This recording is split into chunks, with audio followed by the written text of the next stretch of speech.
Live from AHOACon, we are excited to be back here on the show floor. Listen to all the excitement. What a great day this is. Let's get this show started. I'm Anthony. Welcome to No Vacancy Live. That's my friend Glenn. You're watching the #1 show in hospitality.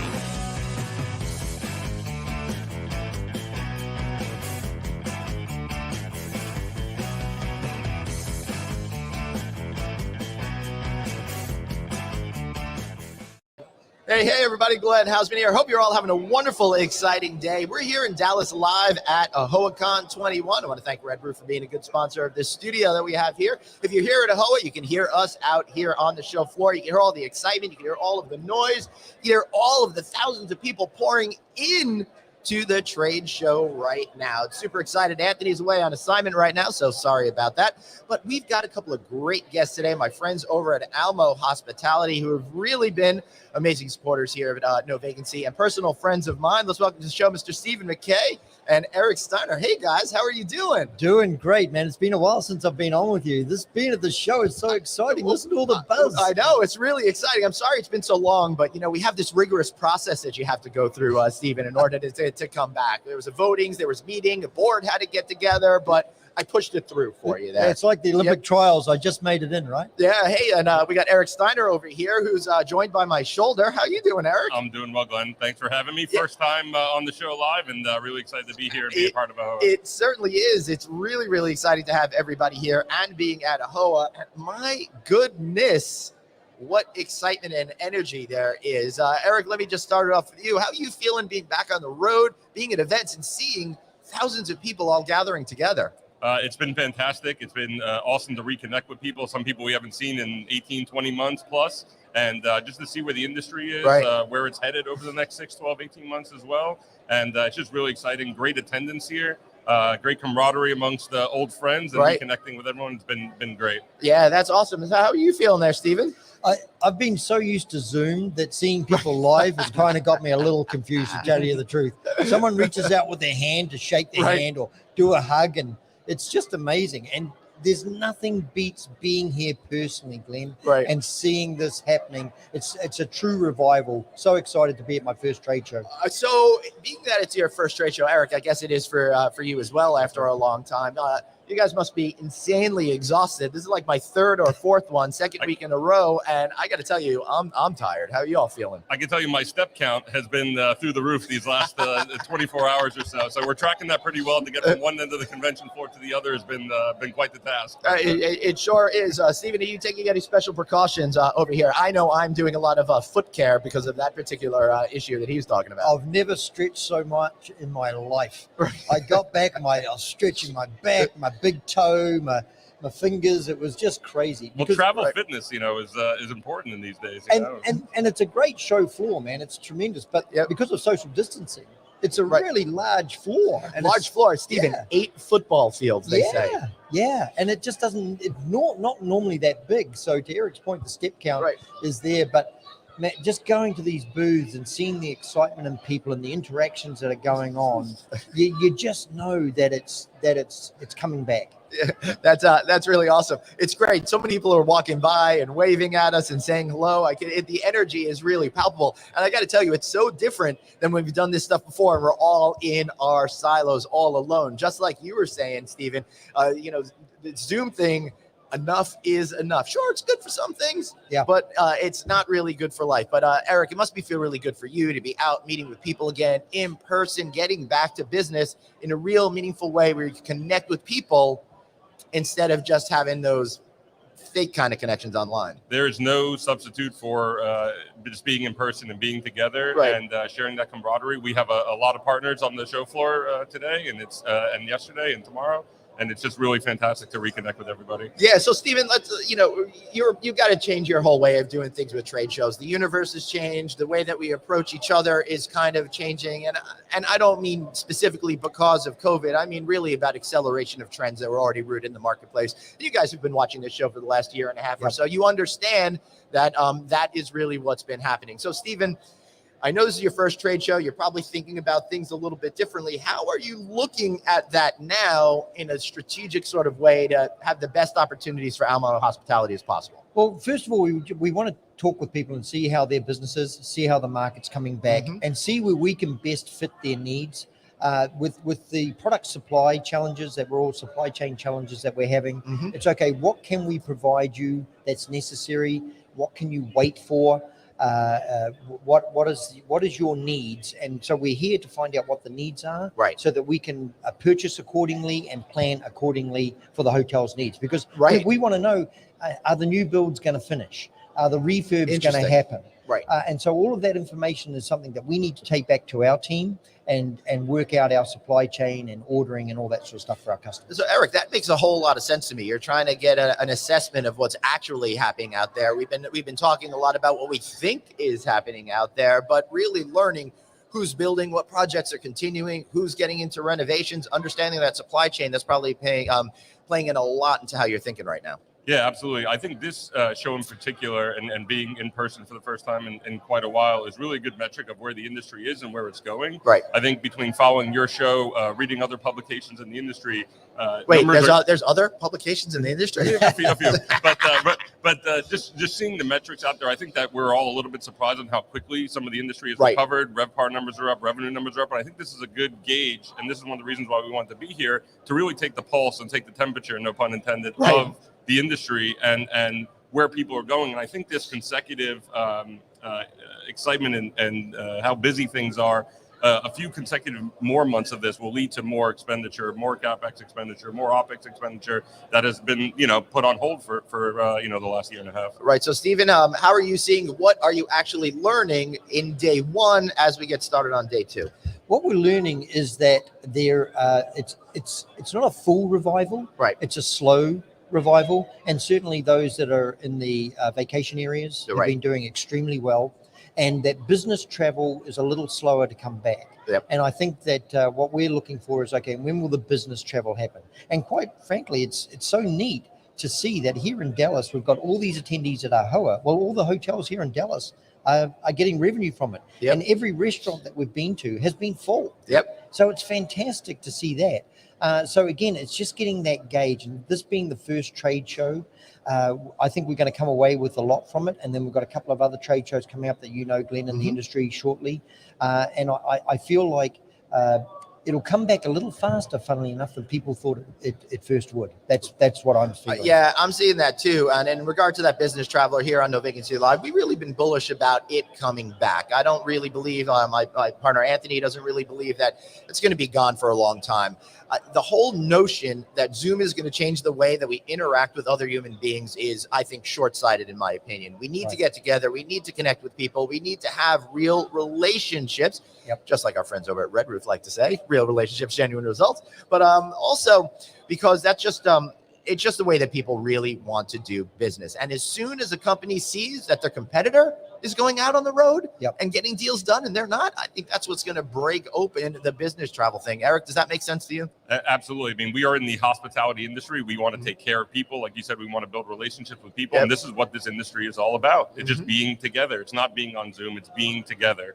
And just sharing information, creating new relationships, developing new business. And I think the hospitality industry specifically is probably very unique versus maybe some other, finance markets and things in other areas of business. But this industry specifically is probably more about people than most others. Yeah, it sure is. We got Jesse McMullen says, good morning, Jesse. Congratulations. He just got a brand new job. Really excited for you. So that's awesome.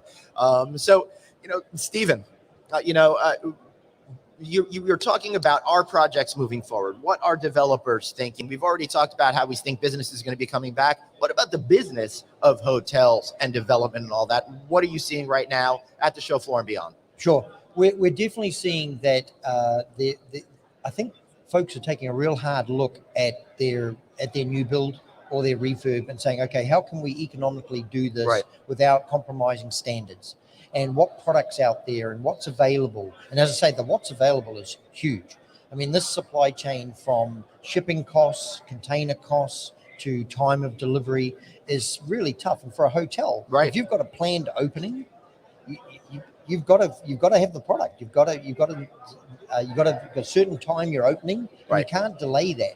So that, I think, is where people are scrambling here, and they're coming in and saying, okay, what case goods can I get? What electronics can I get?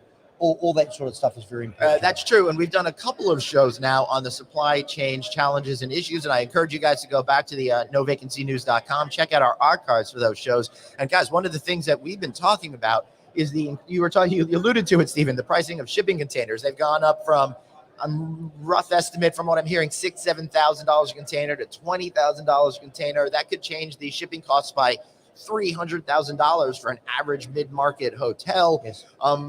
Do you see that affecting business going forward right now, or are developers just going, dang it, and absorbing it? It is affecting business. It can affect quality, but I think also we're hearing a lot about financing. A lot of these folks are saying, okay, we still need this product. We're going to finance it now. Right. So they're spreading that 300,000 that you talked about over there. Hey, I just got to make a quick comment. Yeah, please. Colleen Norman here on your show says, have the airlines cancelling flights affected?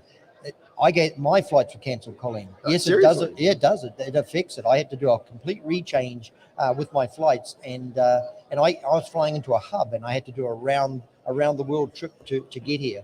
So that's affecting business travel, and man, I hope the airlines don't keep doing that, because as people do business travel, they've got hotel bookings that they're committed to. Right. The hotels don't want to see their rooms cancelled. So I hope the airlines can get their act together there and not. I hope so too. I hope you on that particular airline that's canceling all those flights this No, I'm week? not on that one. Okay, no, I'm not on that one. All right, that one. Fortunately, I don't really care, because I would never ever fly that particular airline. It's one of those things. It seems like it's a good deal.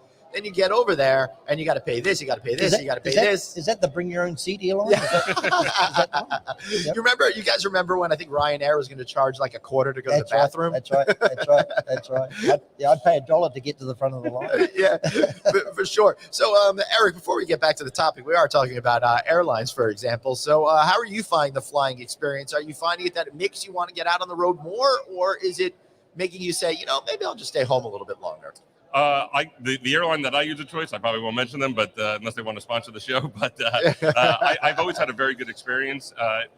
Going back pre-COVID, I was probably on the road 70, 80 nights a year. Right. And having a dependable airline is very important. Obviously, being greeted and treated well is very important. The only thing that I see is that now that there's less routes that they were traveling pre-COVID, that the planes are actually pretty darn full now, which is nice. But I fly through Atlanta quite a bit. Atlanta is a very busy airport. Oh, it's still a very busy airport. Yeah. And the 3 times that I have traveled this year, earlier this year, and then of course here in Dallas, it's been very busy. So I think that's all. It leads to the same conclusion, right? That things are picking back up again in the industry, and there's a good pulse to it coming on. Yeah, and I love the energy that we're seeing in the airports right now. Everybody seems to be back at it. It seems very 2019, with the exception of the face coverings and stuff like that, which is really exciting. And I got to tell you, my early indicator, Stephen and Eric, about business travel coming back is whether or not I get upgrades, right? Yeah. So this is the situation that I'm seeing right now. When I went out to the Alice conference in LA last week, flying out, when the doors closed, I didn't get upgraded, but I was still number 8 of 30 on the list with 34 seats in first class. So I can imagine how many people got pushed up there.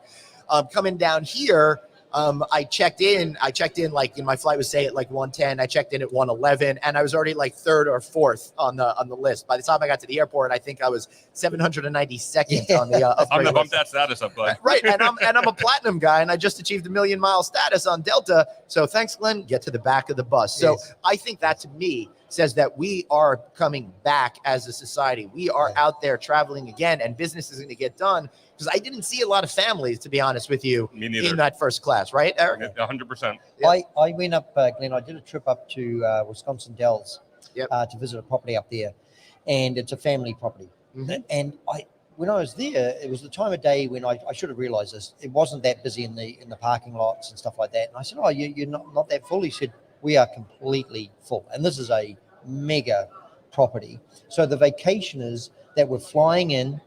And coming to these properties and filling them up was very, very exciting. And I'd come through, I think you went through Atlanta, I was coming through Charlotte. Mm-hmm. It was packed. Yep. I mean, it was literally packed. It was a ghost town 8-9 months ago. Yeah, I know. It's incredible. The first flights I took, I remember the first flight I took in earnest in June of 2020. I went out to Vegas for the reopening, and the planes were like, a quarter full, and, there was lots of empty seats on purpose, and that they didn't sell. I got upgraded. I had a number of upgrades on flights since then, but now, I don't know. I'm not happy about not being upgraded yet. I'm absolutely delighted that we're getting back to it. Yeah. We could all finally earn a living again and have some positive experience. Speaking of positive experiences, man, we are right across from the trade show thing, and all the doors are open there, and we can see inside it. It is jam-packed in there right now, right? Yep. So you're here. What do you get? We already talked about how you're trying to get all of this information and stuff like that from people. How does that turn into now actionable insights for you?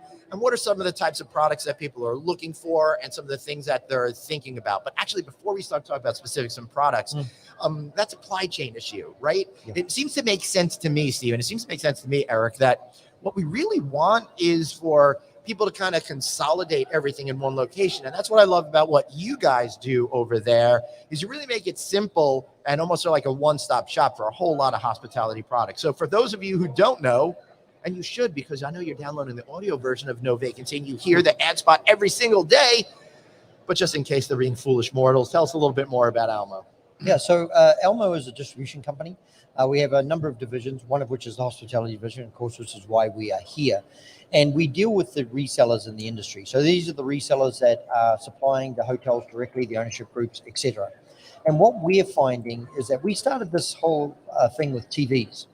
And TVs are fantastic. They're a great lead-in. But what we realized was the properties need a lot more stuff. Right. And as a distributor, we can help them with that, because the resellers that we deal with, if they've got to manage a lot of relationships with manufacturers, try and stock product, do all that sort of stuff, it's expensive and there's a lot of logistics involved in that. And we as a distributor, major distributor across the country, we can help with that. And time is money. What people forget is you might be saving $1 on a product, but you're spending $10 to buy it. Right. And writing POs and deliveries and things like that.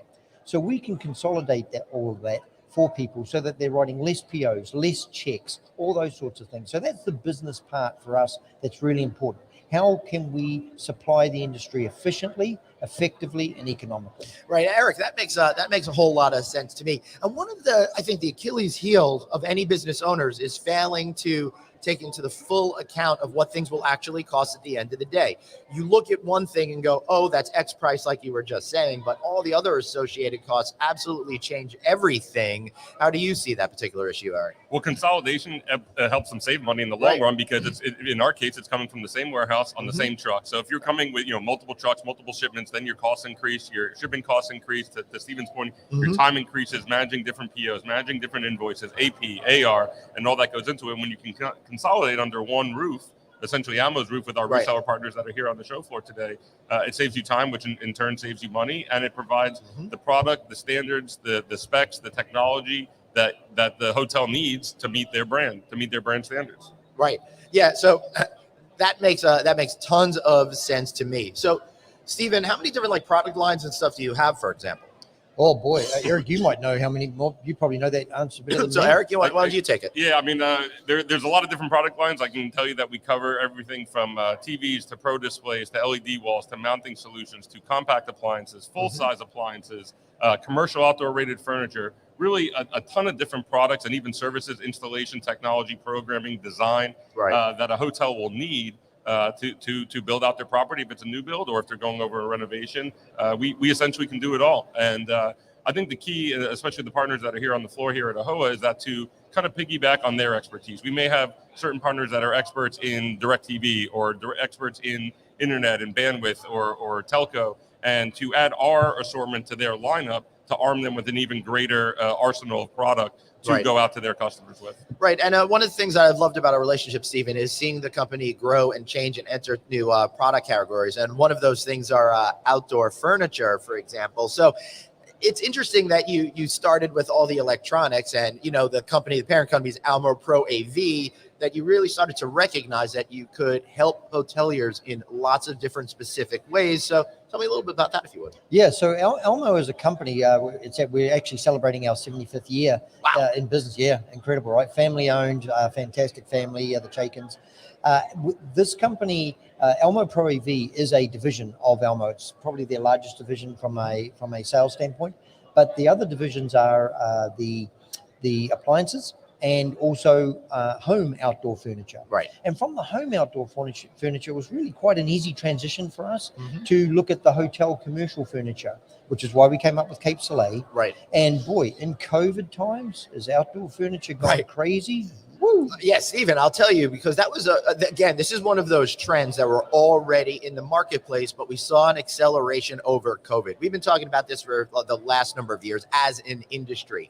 All the major hotel brands seem, especially in the select service aspect of it, having outdoor areas. They realize people don't want to be necessarily cooped up. They want to be outside. And now, when you have a health crisis that kind of makes everyone reevaluate air quality, for example, it really, I think, has pushed it to the next level. So what kind of jump are you seeing in terms of demand for these products? And let me ask you the follow-up question now. How do you keep up with it? Yeah, well, we don't. It is. We can't at the moment, but we're trying. We're trying. You talk about supply chain. It's really tough. People are realizing that, especially in some of these moderate climates, being outside is just so much nicer.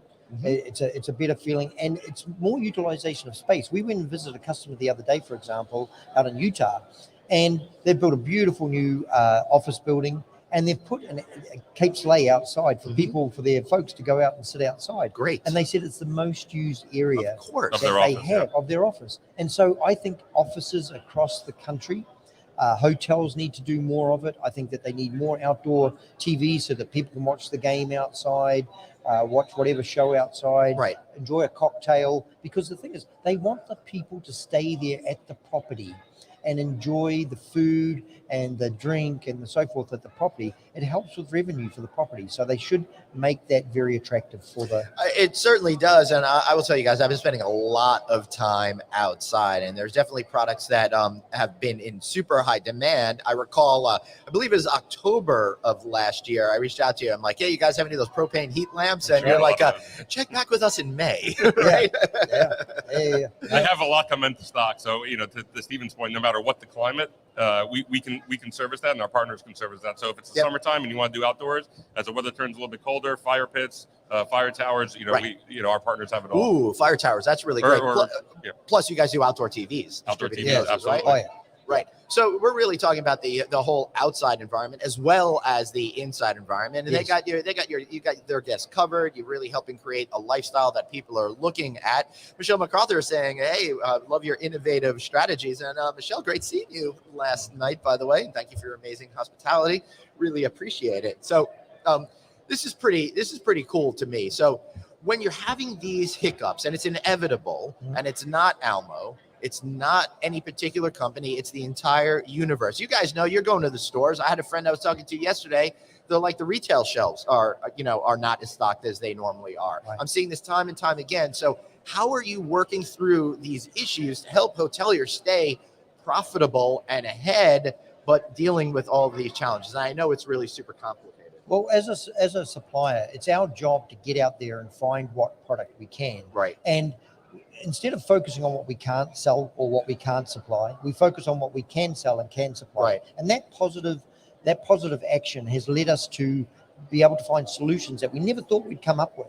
And so we've been able to be there for our customers, to help them open on time, to help them refresh on time, and all that sort of thing. So that's been our focus. And again, this is why coming to the trade show is great, Glenn, right? Because we can come across some suppliers that actually have product and no one knows about it. And we can get the word out for them. So give us an example. Well, mainly if you look at the compact refrigerators as an example, that's been a really tough one. Well, we have our own brand at Almo as well, and even us, we're sitting there going, I wonder if they have any left over, right? Because a lot of consumers weren't buying the small compacts, so they did. So we were able to find a number of compact refrigerators on our own side of the brand. We don't want to disrupt our manufacturer chain that we have. Believe me, we don't. Right. But we were able to at least supply them by looking around and finding products. Then we have manufacturers, as I say, that reach out to us and say, look, we've got product. Are you interested? Yeah, we are. And we will take it now. Because normally we wouldn't probably deal with them, but we will to help the supply chain and get people what they need. Right. And Almo, we've I don't think we've missed a beat as a company through the whole of COVID, because we've been out there trying to fill the customers' needs. That must have been really super stressful, Eric. How did you guys get through it, not just business-wise, but emotionally as well? Well, that may be a topic for a different day. We've got the therapy hour coming up next, so maybe you should just hang out. But I can tell you that we have a tremendous manufacturer relationships, and I think that we've really leveraged the strength of our manufacturer relationships for increased forecast calls, increased allocation calls, build forecast. Now, and those used to be 12, 16 week lead times. Now we're forecasting 6 months down the road, 12 months down the road, 18 months down the road. And some of this stuff is coming in maybe Q1 of 2022, Q2 of 2022. Right. But to get out there and see what's in the pipeline and see what's in the project, to talk to the ownership groups here and to get a good gauge of that, so we can convey that information back to the manufacturers and they can keep building. That's great. And Eric makes a super terrific point there, Stephen. So as we talked about at the top of the show, you're learning what people are looking for. You're learning if they're building, developing, renovating, all of that kind of stuff. When you think about timelines for folks, when it comes to supplying the products that they're going to be utilizing for their guests, what are you thinking about? What are you telling them? What are they feeding back to you? We're trying to communicate to our resellers, look, let the folks know if it's a refresh and they can hold off for 3 months or 6 months, hold off. Keep getting revenue, keep your business open, and refresh maybe half a floor at a time or 1 floor at a time or whatever it may be, right? Stay open. The new builds, that's a little trickier. Right. For those folks, we're not really at the coalface with the end users there, so I don't know how that's affecting them. You probably know better than us on that side. Well, just make something up. It's okay. Yeah. The new builds are having no trouble at all. It's fantastic for them. Best time ever. All right. They're swimming in it. Yeah. Thank you very much. I appreciate your sweet lies to all of us. But what you're saying is true. So it's interesting that you're telling them don't order. That's really contrary to capitalism and stuff like that. But it sounds to me that it's more important for you to build long-term relationships and build that center of trust. So they'll stay with you for a long time. Well, I'm in sales, so you can't say can't order or don't order. It's pre-order. It's pre-order. Yeah, it's pre-order. And they're doing it. They truly are. They understand. They're saying, look, okay, if I get in line, and because we have 12 warehouses across the country, we can stage product for them. So we can hold it. Right. Cool. And if it means that it goes out in 6 months, it's fine. We've got it held for you. And of course, the other thing is with these price increases, Glenn, some folks have been very lucky that they did do that. Lock it in. They locked it in. Absolutely. So that's an interesting philosophy. And I'll tell you, Eric, I've not heard that kind of thing before. You want to get your renovation done in 6 months, order it now. Don't worry. We've got you covered. 100%. I think to Stephen's point, he mentioned the property up in Wisconsin Dells of how busy they are now. Summertime, obviously up in Wisconsin, peak season. Right. And so they want to, I think, recognize the revenue that they're getting in the summertime. And then when the property slows down a little bit come winter, that's when I think we're going to see a lot of the big renovations. So come November, December, January, I think there's going to be even a bigger uptick in buying power, capital expenditures, going into the beginning of 2022 versus maybe right now in the peak travel summer of 2021. So you've taken that, made actionable insights with all of the manufacturers and stuff like that to get them going now. Right. Put it in production now so we can recognize those sales come January, February, March of next year. Right. Stephen, any observations around the whole notion of more products being American made as opposed to being shipped in from Asia and other places around the world? We truly wish it could be more American made. Right. We've been talking to a number of manufacturers here who are really finding it tough with China right now because of the cost, because of the containers, and also factory shutdowns and the tariffs. It's expensive. Right. So some of them are looking at other companies, whether it's Vietnam, the Philippines, Taiwan, and even in Europe. They're looking at Europe as well. Yeah. That's fascinating. That's the first time I've heard that. Yeah, me too, because the costs are normally high. So this is where, and I don't want to, I'm about as far away from political as you can get. Yeah. But the countries have to make it attractive for the folks to build locally and supply locally And surely that builds the economy. Again, you stay away from the politics. I totally get that. I will focus on that political issue. I am a big believer in American-made products, and I have got some friends at some companies that do some of their manufacturing here, but not all of their manufacturing. And I know they're trying to figure out ways to bring it here. And in fact, the cost analysis, particularly now with what you were saying and the shipping and stuff like that, it's changed the financial dynamics of everything to make American-made products more viable at the same sort of price point, maybe a little bit higher. But that's okay for me in my personal life. I don't mind paying a couple of bucks extra if I'm giving Americans job, if I feel like I'm doing my patriotic duty, if I feel like it can be a better part of society, you know? Right. Yeah. Colleen says Team USA. Yes, well, absolutely right. Look at a comment before that too. It's true. Yes, construction costs are high. The price of plywood, the price of all these things. I just built a new home, and trying to get contractors was impossible. Oh my goodness, it's crazy. We producer Suzanne is nodding, I think, behind the scenes right now, because she was having a whole lot of issues before she recently made her move to Florida to get her property in shape. It's been very difficult for everybody. Fortunately, I got a whole bunch of work done in February of 2020 on the Houseman Resort Pool Club and Smokehouse, so I haven't had to worry about that particular issue. We need an invite over there. Yeah, I was going to say, listen, you all got to come over. I make some really good ribs, guys. There you go. You know, it'll be freaking great. You guys got to come over. But I'll ask you. Maybe you guys could bring over the truck. So I got to order some of those propane heaters. I was going to say maybe we bring like maybe we don't bring any food. We bring a heat lamp. Yeah, well, I'll bring the food, because you guys, I love all the cooking and stuff like that. Hold on, Suzanne is making a mention, or we could have a smoke fest in Florida. Yeah, yeah, we certainly could. And I want to, so Stephen, you've been traded to Team America from, Team New Zealand over there. How cool is it now being an American citizen and stuff like that? Even with the last couple of years, how does it feel to have this be your home and all of that kind of stuff? I can't even begin to tell you. I came here 23 years ago, right, with my family, and we made this our home, and we love this country, and we've been through some trials and tribulations with the country. So you really feel like you're part of rebuilding when this stuff happens. And being a part of this industry, the hospitality industry, which is very unique, believe me, in the commercial world, the hospitality is very unique, and truly blessed to be a part of this industry, because the folks here are so friendly.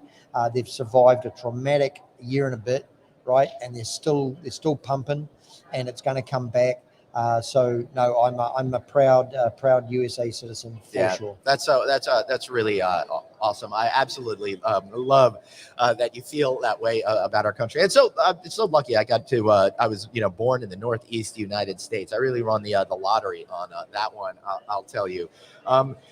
She says we're having a Rain Fest in Florida. Rain Fest, also coincidentally the worst name for a deli concert festival ever, by the way. Eric, what are you thinking about now when you're looking forward? Are you feeling pretty bullish on opportunities out there?